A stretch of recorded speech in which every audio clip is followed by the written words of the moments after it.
내신 대비 이제 수업하기 전에 앞서서 일단 이제 오리엔테이션을 좀 이제 먼저 진행을 할 겁니다. 여기 계신 이제 대다수가 이제 사실상 지금 누구냐 저기 혜원이랑 현서 말고는 저랑 거의 수업을 해본 적이 거의 없잖아요. 현수 정도? 네.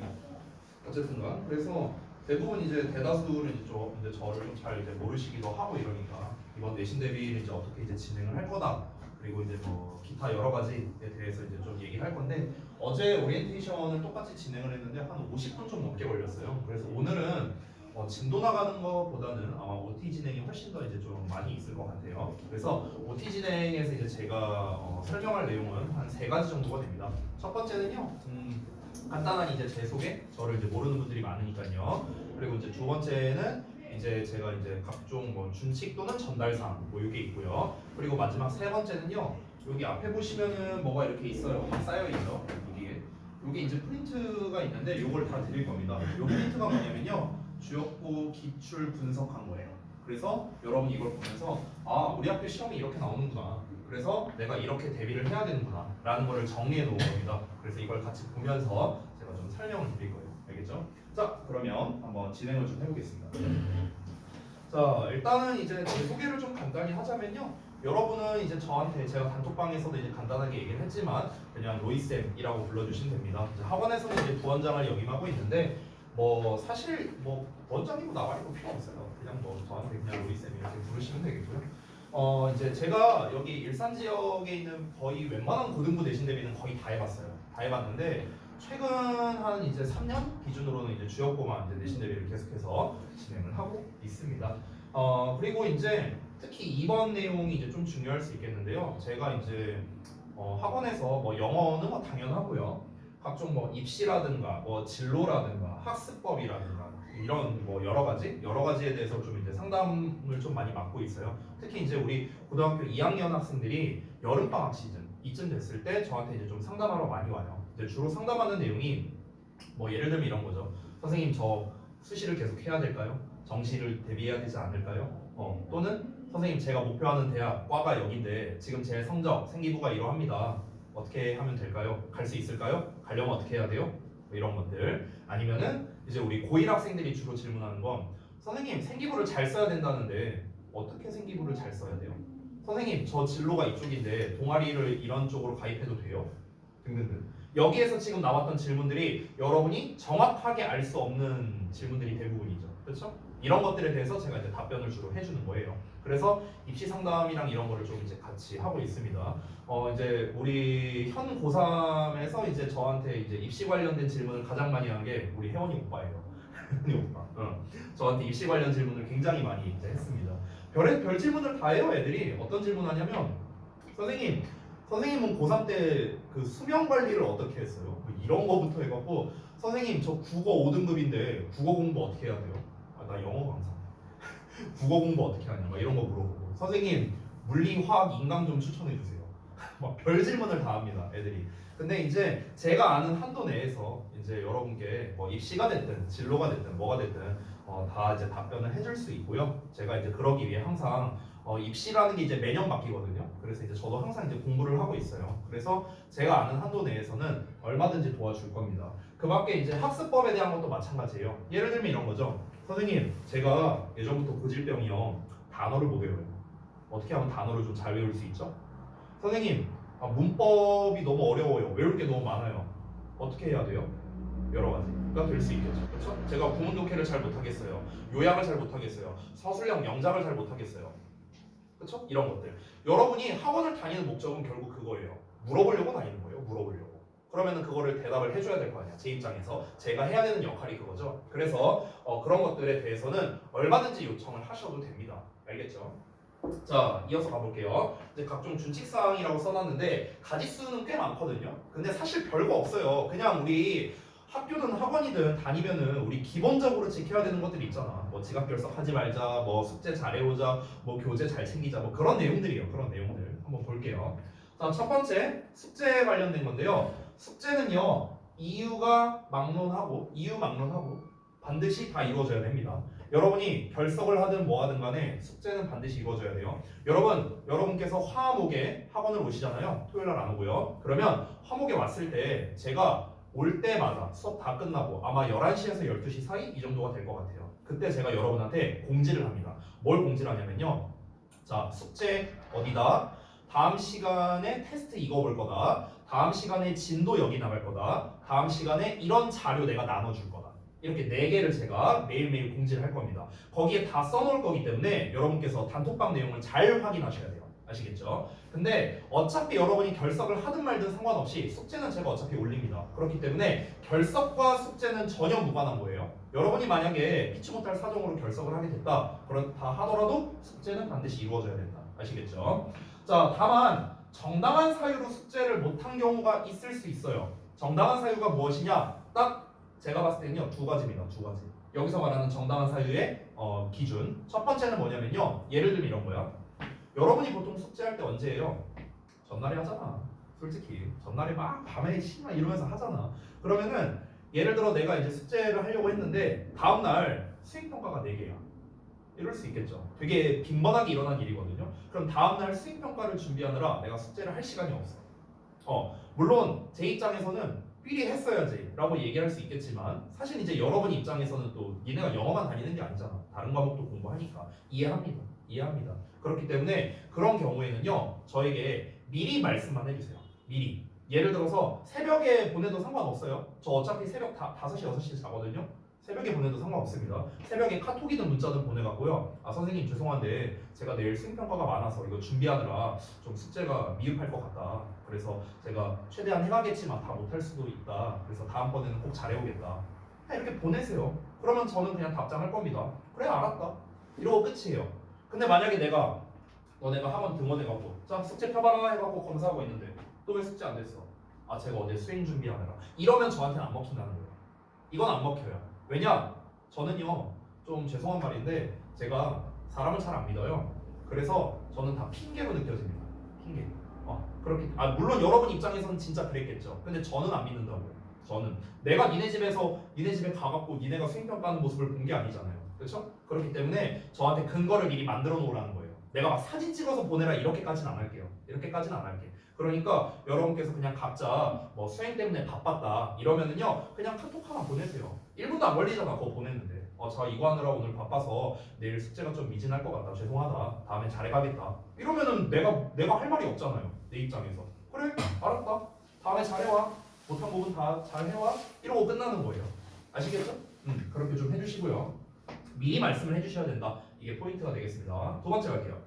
자, 이것도 뭐 똑같은 얘기인데요. 지각 결석 하지 말자라는 겁니다. 자, 지각의 기준을 말해줄게요. 여러분 학원 등원하면은 키오스크에다가 출석 체크하죠. 출석 체크 찍힌 시간이 이제 저는 등원 시간으로 간주합니다. 여러분께서 7시 반까지 등원이잖아요. 근데 예를 들어서 예시를 들어볼게요. 니네가 학원 여기 아래 1층 엘리베이터에 섰어. 그때가 7시 예를 들어 30분이야. 이제 엘베 타고 이제 올라오니까 7시 32분 됐어. 예를 들어서. 그럼 찍으면 32분으로 나오겠죠? 지각이에요. 알겠죠? 찍는 시간이 기준입니다. 찍는 시간. 아시겠죠? 지각하지 말라는 거예요. 간단하게 말하면요. 여러분 정말 웬만한 특별한 일이 있지 않는 이상 7시 반 등원이 안 되는 경우는 저는 없을 거라고 생각합니다. 그냥 여러분 늦게 나와서 그런 거예요. 그냥 이거밖에 없어요. 제가 생각했을 때. 그러니까 늦지 마세요. 지각하지 마세요. 결석도 웬만하면 결석하지 마세요. 제가 아까 전에 그 정당한 사유에 대해서 이제 첫 번째를 말했는데 2번째를 지금 얘기할게요. 2번째가 뭐냐면요. 병결이나 이제 아파서 그런 건데요. 이 아픈 게 어느 정도냐? 내가 응급실을 가야 된다. 이 정도 수준입니다. 응급실을 가야 한다. 이 정도로 아프다. 아니면은 누워서 일어날 수는 없다. 응급실 가야 할 정도까지는 아니지만 내가 누워서 일어날 수가 없다. 막 이 정도. 되게 몸이 안 좋을 수도 있잖아요. 그렇잖아. 그 정도가 아니라면은요. 숙제는 이루어져야 되고요. 결석도 웬만하면은 하지 마세요. 결석하지 말라는 이유는요. 간단합니다. 여러분 내가 그냥 툭 까놓고 얘기할게요. 여러분이 결석한다고 해서 저에게 오는 손해는 단 하나도 없어요. 저는 없어요. 왜? 어차피 촬영하잖아 저는. 여기에서 결석해서 학원에서 보강 대부분 들어보셨죠? 영상으로 보강 보셨죠? 그러면은 나는 어차피 영상을 촬영하고 여러분한테 보강 영상 보여주면 그만이에요. 내 입장에서는 까놓고 말해서 손해볼 게 없습니다. 손해는 누굽니까? 여러분이에요. 여러분이 손해입니다. 영상 보강을 들어보신 분은 알겠지만요. 와서 수업 듣는 거랑 영상으로 보강 듣는 거랑은 천지 차이예요. 천지 차이. 그렇기 때문에 결석을 하면 여러분 손해예요. 여러분 손해. 여러분 생각을 해보세요. 작년까지 중등부였고요. 중학생 때 여러분 각자 자기 나름대로의 뭐 성적을 받았을 겁니다. 그래서 이제 고등학교에 새로 입학을 했고요. 아 그래 이제 내가 진짜 대학교와 직결되는 고등학생이 되었고 이제 처음 시작하는 거니까 열심히 한번 해보자. 다 이런 마음 아니에요? 3월이고요? 다 그런 마음 아닙니까? 나도 열심히 해갖고 1, 2등급 받자. 다 이런 마음일 거 아니에요. 처음에는. 그렇잖아. 항상 첫 단추가 중요하거든요. 뭐든지 간에. 그러려면요 열심히 해야 돼요. 열심히 해야 돼. 너무나 뻔한 얘기지만. 그러니까 우리 되도록이면은 지각 결석은 하지 말자는 거죠. 역시나 이것도 정당한 사유. 아까 말했던 두 가지. 몸이 아프거나 아니면 학교 활동으로 인한 것. 됐죠? 이걸로 인해서 지각 결석을 하게 된다면요. 연락만 주세요. 연락만. 알겠죠? 데스크에 연락을 주시거나 저한테 연락을 주시거나 제 연락처, 데스크 연락처 우리 단톡방 공지사항에 다 있습니다. 알겠죠? 자 넘어갈게요. 세 번째. 각종 교재 지참입니다. 교재, 스프링노트 이런 건데요. 여러분 제가 좀 미리 말씀드릴게요. 여러분이 예를 들어서 제가 나눠준 자료를 잃어버렸어 또는 어딘가에 두고 왔어. 저 안 뽑아줍니다. 미리 얘기했어요. 안 뽑아줘요. 잃어버렸다. 선생님 저 잃어버렸는데 새로 뽑아주시면 안 돼요? 안 뽑아줄 거예요. 알겠죠? 알아서들 구하세요. 알아서 복사를 하든지 친구 거 빌리든지 알아서 하십시오. 자료를 챙기는 거는요 기본입니다. 여러분 자기의 자료, 교재 챙기는 건 기본 중에 기본이에요. 다시 한번 말하지만 저는 안 뽑아줍니다. 여러분이 알아서 잘 챙기셔야 돼요. 이런 거 학원에 L자울도 있죠. 이런 거 이거 학원에 엄청 많거든요. 정리할 때 이런 걸 활용하든가 여러분 각자만의 뭔가로 정리를 하든가 그건 알아서들 하시고 이거는 내가 10개든 100개든 얼마든지 줄 수 있어요. 줄 수 있으니까 저한테 말씀만 하세요. 알겠죠? 절대 잃어버리지 마세요. 자료. 자 그리고 이제 오늘 데일리 테스트 보신 거 보면 알겠지만 그 B5 사이즈 그러니까 A4보다 좀 작은 사이즈 이 사이즈 말하는 거예요. 여기 우리 저기 스프링노트에 붙일 수 있는 작은 사이즈 요 사이즈로 제가 뽑아준다는 거는요 뭘 의미하는 거냐면 스프링노트에 붙여라라는 걸 뜻하는 거예요. 스프링노트에 붙여라. 알겠죠? 내가 특별한 지시가 있지 않는 이상 요 사이즈로 뽑는 거는 무조건 붙이는 거예요. 선생님 데일리 답지도 붙여야 되나요? 붙여야 됩니다. B5 사이즈라면. 알겠죠? 그냥 간단하게 생각하시면 돼요. 이 스프링노트를 여러분이 잘 관리하셔야 되는 이유가 뭐냐면요 피드백 때문이에요. 제가 이제 진도가 끝나고 나면은요 개별 첨삭학을 위주로 수업을 하게 됩니다. 개별적으로 질문을 받아주는데 그럼 전에 너가 초창기 때는 어떻게 이제 했었는가 지금은 어떠한가 변화를 보고 변화가 안 됐네 아직 이 부분이 고쳐지지 않았네 그럼 너 이 부분을 남은 기간 동안 해야 돼. 내가 뭔가 피드백을 해야 될 거 아니에요 개별적으로. 근데 이게 관리가 제대로 안 됐다면 피드백을 해줄 수가 없어요. 제가 그냥 알아서 공부해 너 열심히 해 그게 이 정도밖에 안 되는 거야. 여러분 본인들도 그걸 원하진 않을 거 아니에요. 그렇죠? 그러니까 관리 잘 하라는 겁니다. 자 이어서 네 번째 사실 오늘 하는 이야기의 가장 중요한 핵심 내용이라고 할 수 있겠습니다. 아까 전에도 잠깐 말한 건데 여러분이 학원을 다니는 이유는요 저에게 질문 및 요청을 하기 위해서예요. 여러분이 알아서 학습 계획을 짤 수 있고요 질문 및 요청이 필요 없다. 학원을 뭐하러 다녀요? 인강 들으면 되죠. 그렇죠? 그러니까 여러분이 각자 여기서 질문이라는 건 여러 가지가 될 수 있어요. 아까 처음에 말했던 학습적인 거, 입시에 관련된 거, 진로에 관련된 거 여러 가지가 될 수 있겠죠. 뿐만 아니라 요청에 대한 것도 있을 수 있습니다. 예를 들면 이런 게 있을 수 있겠죠. 선생님 제가 지금 학교에서 어떤 특정 활동을 하고 있는데 이것 때문에 좀 숙제량이 조금 부담스럽다. 혹시 죄송한데 조금만 조절을 해주실 수 있는가?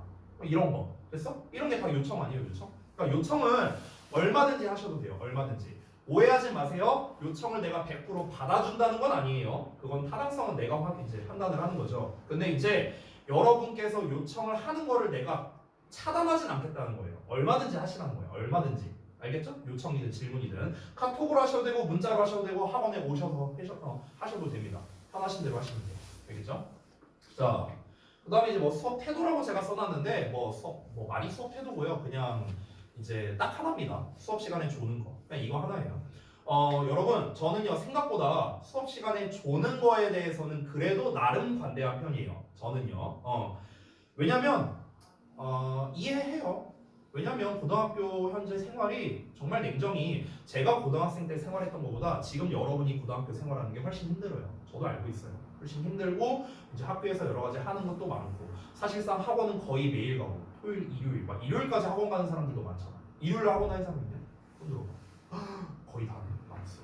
봐봐. 그러니까 이렇게 여러분이 거의 쉬는 날도 없이 매일매일 학원 다니고 힘들다는 걸 왜 모르겠습니까? 제가 알고 있어요. 그래서 피곤하다라는 것도 이해합니다. 근데 이것도 아까랑 비슷한 얘기가 될 것 같은데요. 여러분이 수업 시간에 졸고 있으면요. 또 여러분 손해예요. 결국 여러분 손해예요. 아까 말했죠? 저한테는 손해가 없어요. 저는 손해가 없어요. 여러분이 졸아도 저는 손해가 없습니다. 여러분 손해예요. 여러분 손해. 피곤하면요. 뒤에 나가서 수업 들으세요. 서서라도 들으세요. 내가 이거 빌려줄게요. 이거 줄게. 근데 내가 이게 하나밖에 없거든요. 한 명만 주세요. 줄 거면. 네. 자, 여러분 제가 마지막에 뭐라고 써놨습니까? 여러분이 졸고 있을 때 딴 친구들은 공부하고 있어요. 정말 슬픈 얘기인데요. 고등학교는 상대평가죠. 그렇죠? 내가 쟤보다 잘해야 돼요. 냉정히. 내가 쟤보다 잘해야 등급이 오르고 성적이 오릅니다. 여러분 내가 질문 하나 할게요. 혹시 1등급이 몇 프로 컷인지 알아요? 4%. 2등급은 11%. 3등급 23%. 4등급 40%거든요. 참고로 여러분 근데 그 학교알림이라는 사이트 들어가면은요, 여러분 각자 출신의 중학교 그 이제 그런 어떤 여러 가지 현황을 확인할 수 있어요. 근데 중등부 있죠. 중등부에서 영어 기준으로 말할게요. 중등부 영어 기준으로 A 등급 있죠. A 등급. A 등급 받는 사람이 몇 프로 나오는 줄 알아요? 35에서 40% 나옵니다. A 등급자가 전교에 겁나 많죠. 그렇죠? 쉽게 말하면 90점 넘는 애가 이만큼 나온다는 거야. 그럼 여러분 생각해봐. 나 중학교 때 좀 나름 공부 잘했는데 나 90점 넘었었는데 고등학교 가도 좀 그 정도 나오지 않을까? 아니요? 여기 해당하면 뭐예요? 4등급이야. 4등급. 4등급. 이렇게 된다고. 이게 현실이에요. 여러분.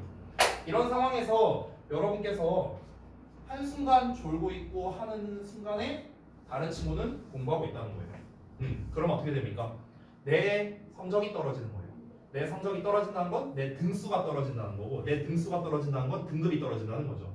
지금 보통 지금 주역고 기준으로 아마 전교생이 한 280명 이 정도 될 거예요. 혹시 알고 있냐, 니네? 전교생 몇 명이지? 알고 있어요? 모르냐? 280명 정도 되지 않냐, 대충? 그 정도 되죠. 그러면 계산을 해보면요, 대충 계산하면은 1등급 컷이 한 11등 정도까지예요. 280명 중에 11등 안에 들어야 되고요. 2등급 컷 계산하면 한 30등 이 정도 되겠다. 대충 30등, 31등 이 정도 돼요. 한 31등 안에 들어야 2등급입니다. 그럼 여러분 생각해봐. 280명 중에 한 40등 했어. 잘한 거 아니에요? 잘한 거잖아. 40등이면. 그쵸? 근데 40등이면 몇 등급? 3등급이에요. 3등급. 여러분 냉정하게 말할 거예요? 우리가 고등학교 1학년, 2학년, 3학년까지 자 지금부터 벌써 정시를 생각하는 사람은 없죠. 당연히 수시 대표적으로 학생부 종합전형으로 대학을 갈 거를 다 생각하고 있을 겁니다. 여기 계신 전원 다요. 우리가 1학년 때 4번 시험을 보고요. 2학년 때 4번 보고요. 3학년 때 2번 봅니다. 총 10번의 시험을 보는데요. 이 10번의 시험을 평균을 냈을 때 인서울, 소위 말하는 우리가 인서울로 학종으로 대학을 가려면 최소 몇 등급 받아야 되는가? 최소로 잡을게요. 최소 2.5등급을 받아야 돼요. 이 최소예요. 2.5예요. 2.5.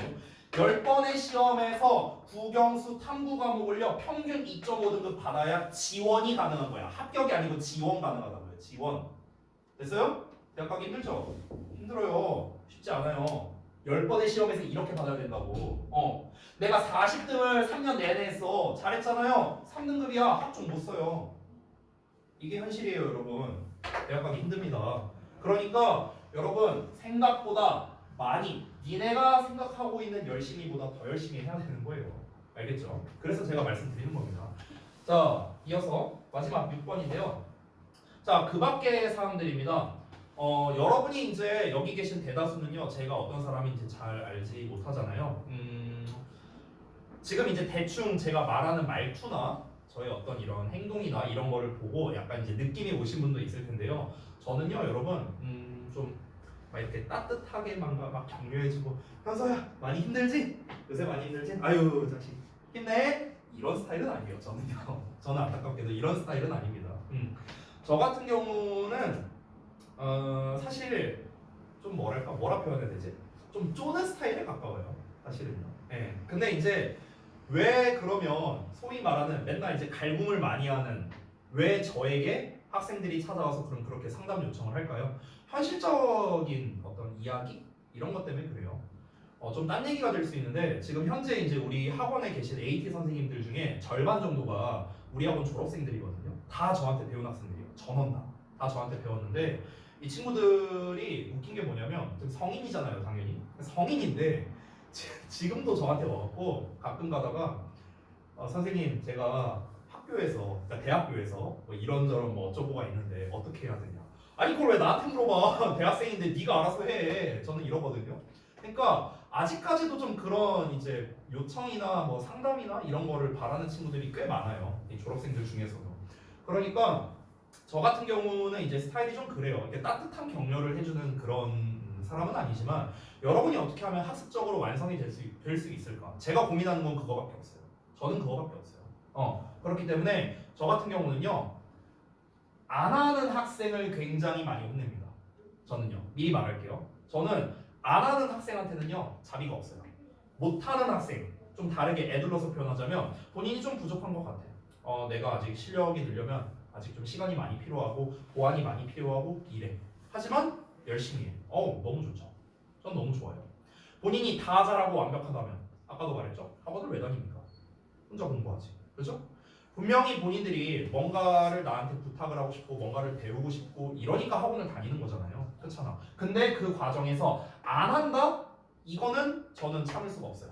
전 이건 참을 수 없습니다.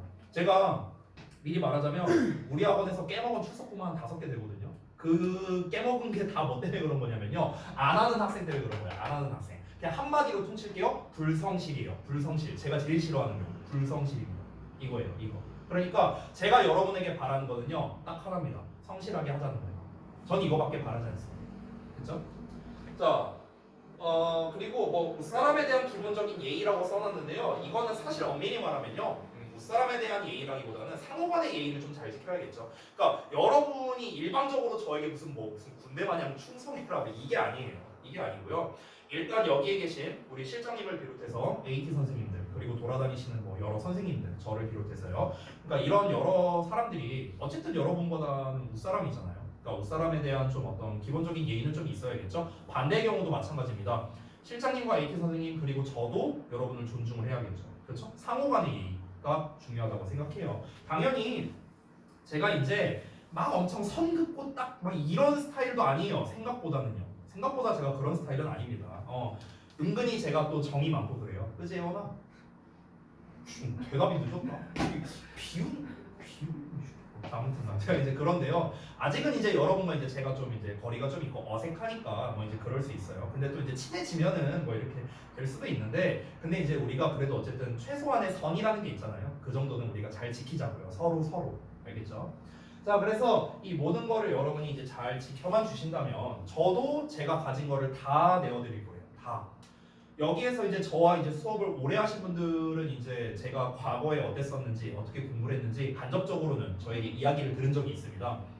모르시는 분들이 많겠지만 제가 이제 그런 노하우 같은 것들 그리고 어떻게 하면 좀 잘할 수 있을까, 어떻게 하면 좀 부족했다가 좀 업그레이드가 될 수 있을까, 이런 것들을 좀 많이 연구했어요. 옛날부터 그런 것들을 하나씩 알려줄 거예요.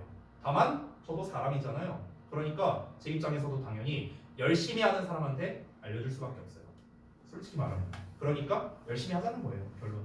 아시겠죠? 지금까지 얘기한 거의 모든 공통점은요. 그냥 딱 하나로 귀결됩니다. 우리 성실하게 열심히 해서 첫 단추를 잘 꿰갖고 우리 성적 좋게 잘 받아서 좋은 대학 가서 잘 먹고 잘 살자. 결국 이거예요. 됐죠? 자, 그래서 여기까지가 이제 준칙 전달 사항에 대해서 말씀드렸고요. 자, 이제부터 이제 좀 본격적으로 주역보 기출 분석에 대해서 이제 좀 알아볼 건데요. 자, 요 시트를 넘기기 전에 여러분께 자료를 먼저 좀 드리겠습니다. 잠깐만요. 둘, 넷, 여섯. 이거 좀 주세요. 둘, 넷, 여섯.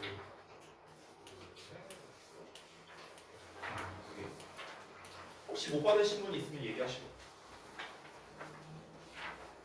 하나씩 갖고 넘겨주세요.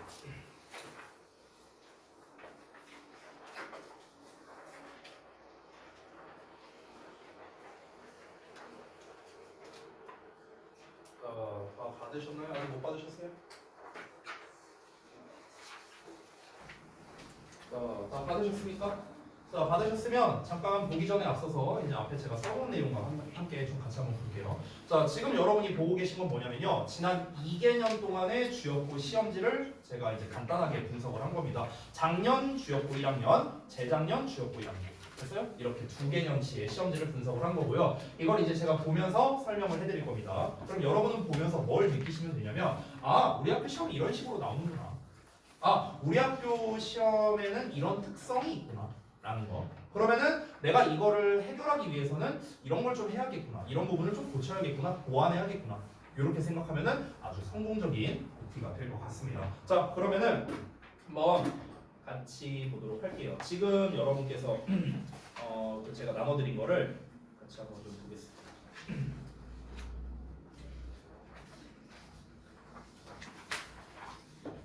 뭐야?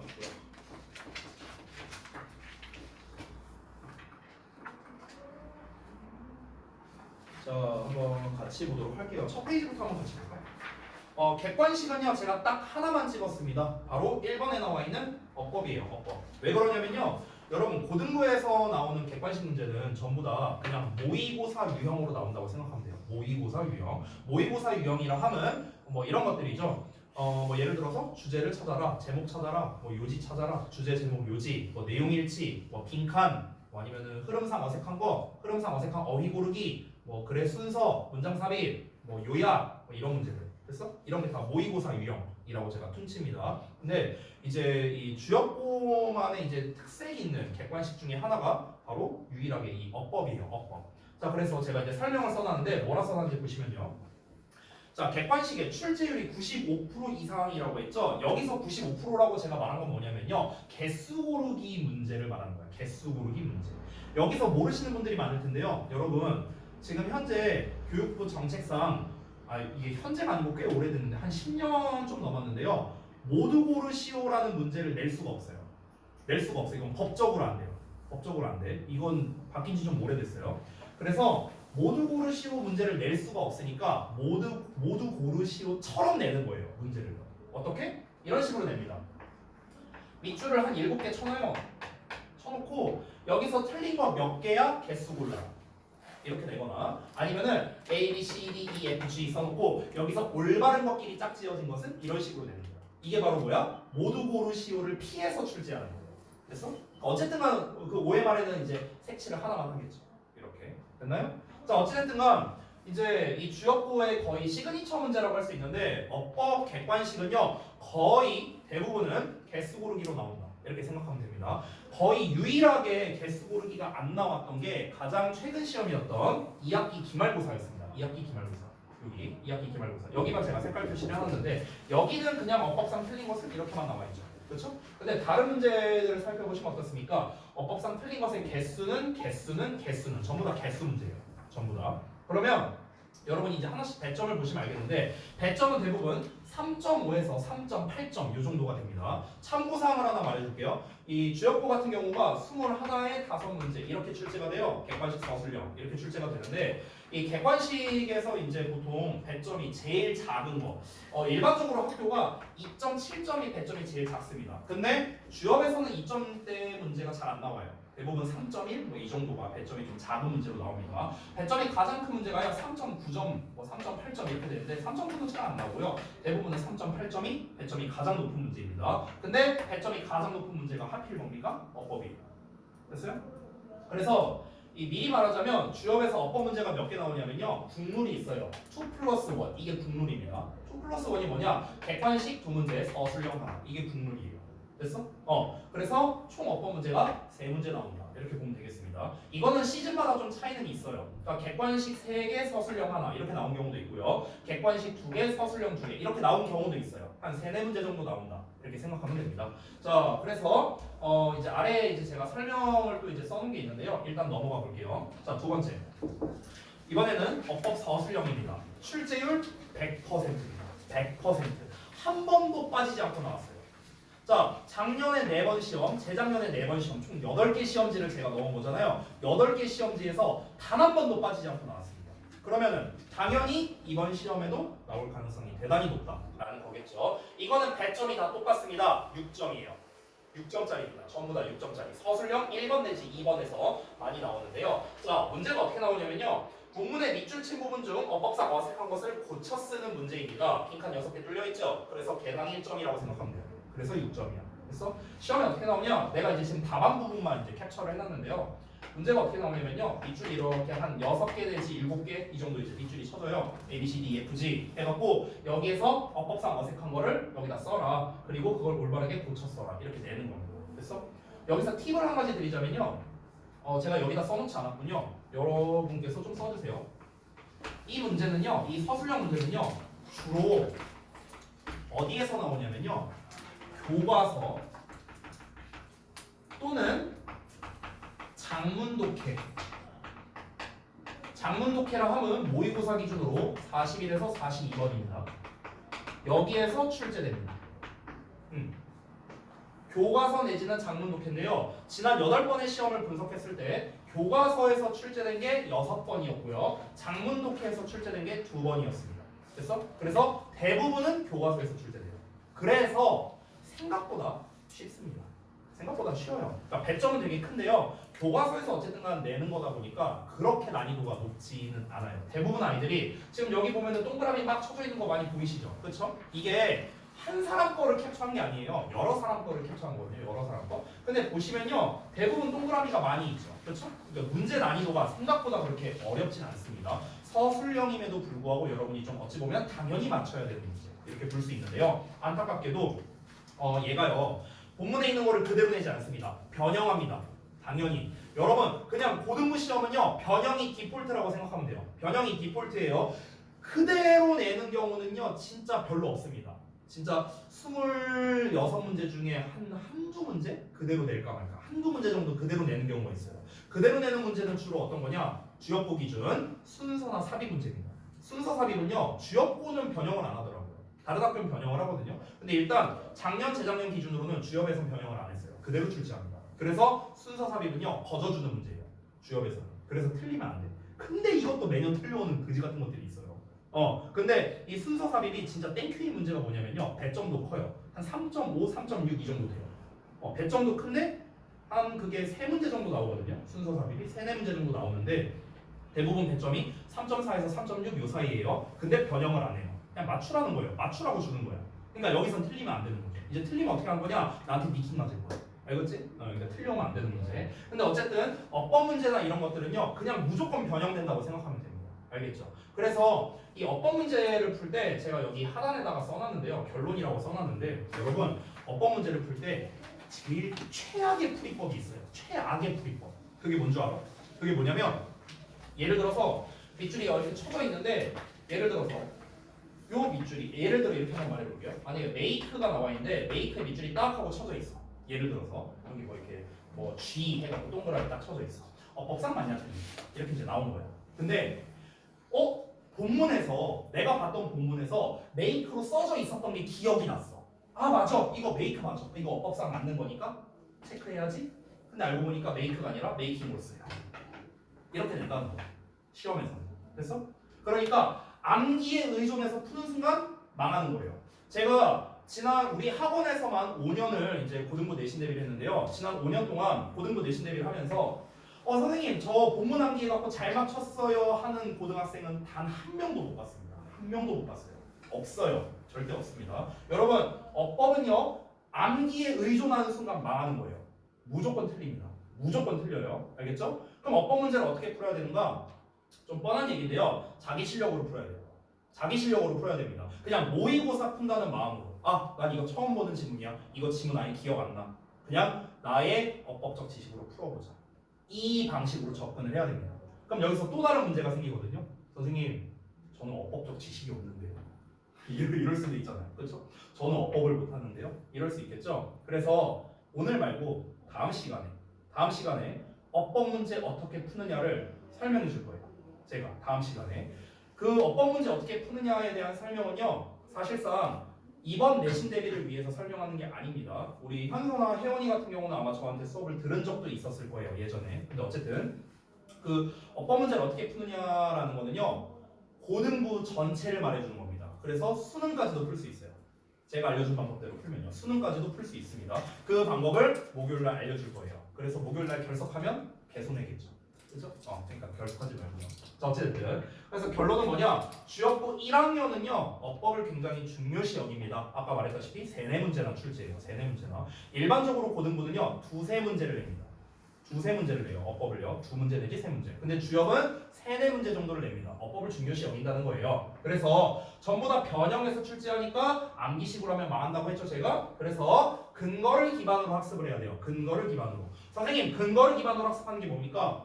왜 여기에서 얘를 이렇게 써야 되지? 왜 얘를 메이킹으로 써야 돼? 왜 made는 안 되지? to make는 안 되나? have made는 안 되나? 이런 거. 그러니까 왜를 던지면서 공부하는 거야. 왜? 왜 그러냐? 이게 근거를 기반으로 하는 학습입니다. 이렇게 해야만 어법 문제를 맞출 수가 있습니다. 어법 문제 3개 합치면요 12에서 16점 정도 돼요. 점수로 따지면. 그럼 만약에 최소점이 12점이라고 한번 가정해 봅시다. 보통은 13점이 많아요. 13점이라 칠게요. 그러면은 어법을 내가 만약 다 틀렸어. 그럼 나머지를 다 맞춰도 87점이잖아. 여러분 87점이면요 죽었다 깨나도 1등급 안 나옵니다. 안 나와요. 알겠죠? 그리고 우리가 나머지 문제를 다 맞출 거라는 보장이 어디 있어요? 그죠? 그러니까 어법 3개 날아가는 순간 1등급 물 건너가자. 이렇게 생각하면 돼요. 알겠죠? 자, 다음 갑니다. 아까 말했다시피 객관식 유형은요 뭔가 이렇게 학교별로 뭔가 특색이 있다라고 할 만한 게 없어요. 대부분 학교별 특색은요 서술형에서 나뉘어집니다. 서술형에서. 그래서 첫 번째 역시나 출제율 100%를 자랑하는 본문 빈칸 채우기 문제를 보여줄게요. 자, 이게 역시나 서술형 주역부의 시그니처 문제라고 할 수가 있습니다. 어떤 문제냐면요. 본문의 빈칸을 이렇게 빵빵 뚫어놔요. 그래서 이 두 군데에다가 알맞은 단어 쓰기. 이게 바로 주역부 문제입니다. 100% 출제됐었어요. 한 번도 안 빠지고 나왔습니다. 요 빈칸 문제는요. 참고로 미리 말할게요. 얘도요. 얘는요. 외부 지문에서만 출제했습니다. 외부 지문에서만. 그러니까 교과서에서 출제된 적은 없어요. 이 문제는요. 여태까지는요. 지금까지는 그렇다고요. 지금까지는 교과서에서 출제된 적은 없었고 외부 지문에서만 출제가 됐었습니다. 자, 여기서 팁을 제가 좀 더 써놨는데요. 뭐라고 써놨냐면요. 보통 형용사나 명사를 정답으로 쓰는 경우가 좀 많았어요. 보통 원래 이런 문제는요. 동사형이나 형용사형을 쓰는 게 원래 좀 많거든요. 근데 주역 같은 경우는 명사로 쓰는 경우를 좀 많이 내기도 했더라고요. 됐어요? 그래서 조건을 좀 보자면 여기 조건에서 중요한 멘트가 있거든요. 여기 뭐라 써있냐면 잘 봐봐. 첫 번째는 반드시 그래서 찾아 각각 한 단어씩 써라. 이건 뭐 별거 아니고요. 두 번째 게 중요합니다. 꼭 필요한 경우 단어의 형태를 변형할 것이라고 나와 있거든. 이 말은요 무조건 변형해라라는 소리예요. 알겠죠? 필요한 경우 형태를 변형하라고 했잖아요. 그러면 둘 중에 하나는 또는 둘 다 무조건 변형하라는 소리예요. 최소 하나는 무조건 변형해야 돼요. 알겠죠? 이런 뜻이에요.